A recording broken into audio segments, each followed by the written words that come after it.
मैं आफ्ताब मलिक। आज हम डिस्कस करेंगे स्वामी विवेकानंद,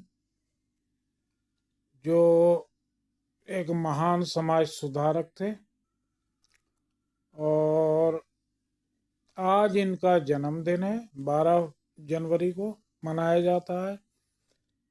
तो कंपटीशन में एक क्वेश्चन तो ये आता है स्वामी विवेकानंद का जन्मदिन किस रूप में मनाया जाता है। तो हमारे देश में ये जन्मदिन राष्ट्रीय युवा दिवस या नेशनल यूथ डे के नाम से बनाया जाता है। फिर एक क्वेश्चन आता है कि इनका जन्म कहाँ हुआ था और कब हुआ था। तो इनका जन्म 1863 में हुआ था और इनकी जो जन्म स्थली है वो कलकत्ता है।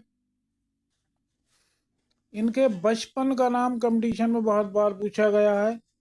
तो इनके बचपन का नाम था नरेंद्र नाथ दत्त। फिर इनकी जीवन की विकास यात्रा इस प्रकार शुरू होती है कि ये 1881 में जो समाज सुधारक थे रामकृष्ण परमहंस, उनके संपर्क में आए, उनके शिष्य बने।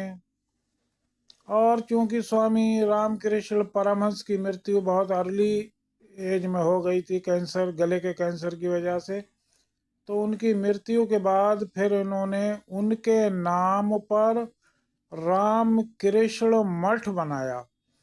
और ये मठ जो था ये बंगाल में एक जगह है वारानगर, वहां पर स्थापित किया। कई बार पूछा गया है ये।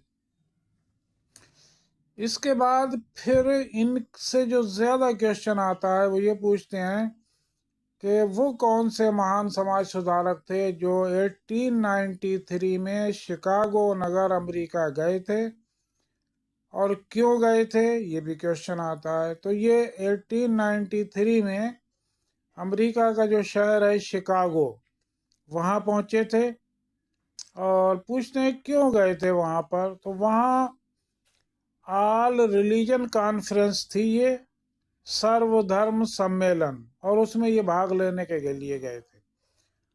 फिर कंपटीशन में एक क्वेश्चन आता है कि दुनिया का पहला सर्वधर्म सम्मेलन कहाँ हुआ था। तो ये सम्मेलन दुनिया का सबसे पहला सर्वधर्म सम्मेलन था, ऑल रिलीजन कॉन्फ्रेंस थी, जो शिकागो नगर में हुई थी और 1893 में। अब क्वेश्चन पूछते हैं कि स्वामी विवेकानंद के जाने का मकसद क्या था।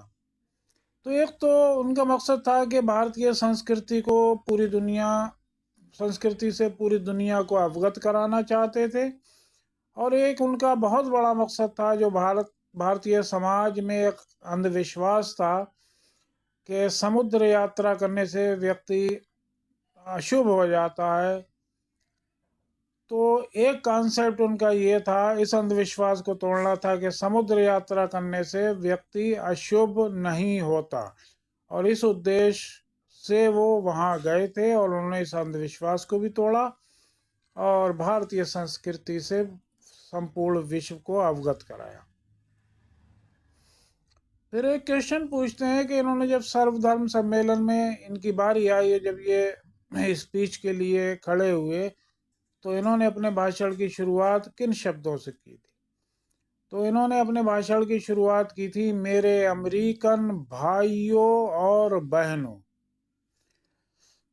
जब इन शब्दों से इनकी शुरुआत हुई तो पूछते हैं कि वो कौन सा महान पत्रिका थी जिसने इन्हें तुरंत इन दो शब्दों पर ही ये लिख दिया कि ये इस धर्म सम्मेलन के सबसे महान व्यक्ति हैं। तो जो अमेरिका का पेपर था न्यूयॉर्क हेरल्ड, उसने इन दो शब्द पर ही इनको लिख दिया कि इस धर्म सम्मेलन के सबसे महान व्यक्ति स्वामी विवेकानंद। और उसने फिर व्याख्या की कि हम जिस देश की संस्कृति को ये मानते हैं कि वो सपेरों का देश है, लेकिन उस संस्कृति का एक व्यक्ति जब सर्वधर्म सम्मेलन में आता है और मंच पर खड़ा होता है तो कितनी अजीब बात है कि 7 समंदर पार के लोगों को वो अपना भाई और बहन करके संबोधित करता है। इस सम्मेलन के बाद फिर ये वहाँ कुछ समय रहे और 1896 में इन्होंने न्यूयॉर्क में ही एक संस्था का गठन किया था जिसका नाम था वेदांत समाज।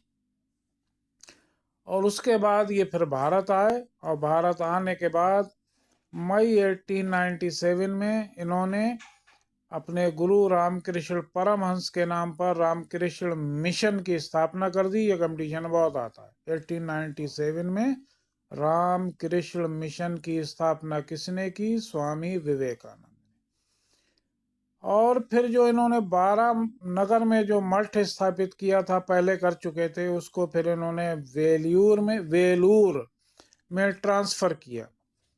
ये वेलूर जो सिटी है ये है पश्चिम बंगाल में, और एक सिटी वेल्लौर आता है वो कर्नाटक में। वो वेल्लौर में नहीं, इन्होंने वेलूर में अपने मठ को स्थापित किया था।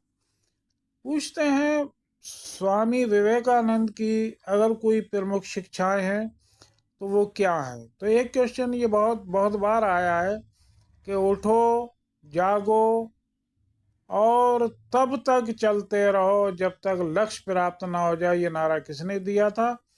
तो ये नारा स्वामी विवेकानंद का था। उठो, जागो और तब तक चलते रहो जब तक लक्ष्य की प्राप्ति ना हो जाए। इसके बाद फिर ये पूछते हैं कि ये कथन किसका है? ये कंपटीशन में कई बार आया। ये कथन किसका है कि भगवान उन्हीं की मदद करता है जो अपनी मदद स्वयं या खुद करते हैं।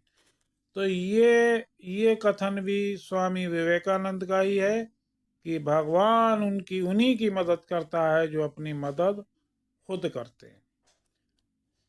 पूछते हैं इनकी बुक्स। इन्होंने 3 बुक्स लिखी थी जो कंपटीशन में बहुत बार आई हैं। तो इन्होंने एक बुक है इनकी, एक पुस्तक है इनकी जिसका नाम है ज्ञान योग, एक पुस्तक है इनकी जिसका नाम है कर्म योग, और एक पुस्तक है इनकी जिसका नाम है राजयोग।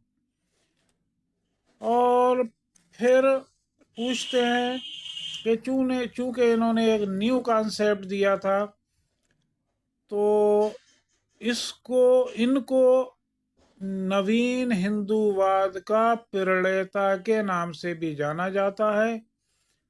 और सुभाष चंद्र बोस ने इनकी शिक्षाओं से प्रभावित होकर इनको कहा था कि अगर आधुनिक राष्ट्रीय आंदोलन के आध्यात्मिक पिता हैं तो वो हैं हमारे स्वामी विवेकानंद।